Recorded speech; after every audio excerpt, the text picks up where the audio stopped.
What is up to all 9 of my subscribers? It is Max Stockwell, and a few weeks ago I was having coffee with a friend of mine on a Friday night, and we were talking about business.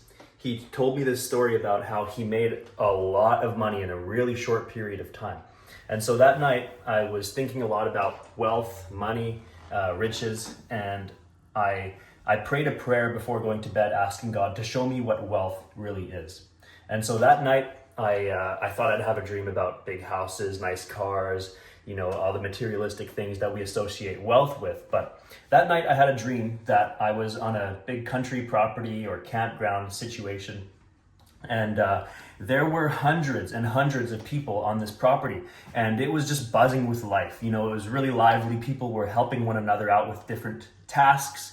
People were socializing. People were just hanging out and having a great time, laughing together. And I woke up from that dream and I thought, well, I didn't see any big houses or nice cars or anything like that. But what I did see was true wealth.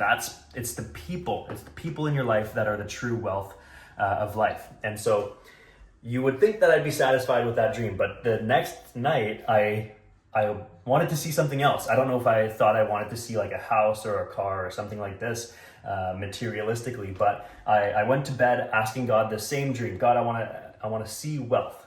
And so I went to bed, and the dream that I had was pretty interesting. It was kind of gross too, but this was my dream. I was about to put my head down on my pillow in my dream, and my pillow was not full of fluff. It wasn't full of feathers and what it should be full of, right? It was full of maggots. They were crawling around in my pillow. And then I looked around me and everything was rusting away, decaying and deteriorating.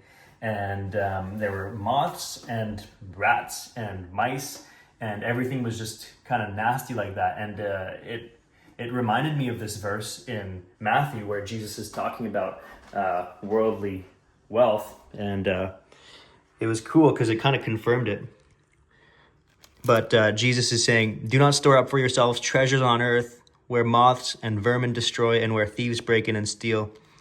But store up for yourselves treasures in heaven where moths and vermin do not destroy and where thieves do not break in and steal. For where your treasure is, there your heart will be also. And so since I had those 2 dreams a few weeks ago, I really shifted my perspective on wealth, on my focus of life. I'm not trying to make money so that I can just make money. I'm making money so that I can be a blessing to those around me and to enjoy the blessing that is people in my life. And so I hope you guys receive some insight from this video, and I hope you guys are able to shift your perspective from the materialistic side of life that is really enticing sometimes, but is actually empty, and shift your focus to God's kingdom, God himself, and the people that he's blessed you with in your life. And so I hope you guys have a great day, and we'll see you next time.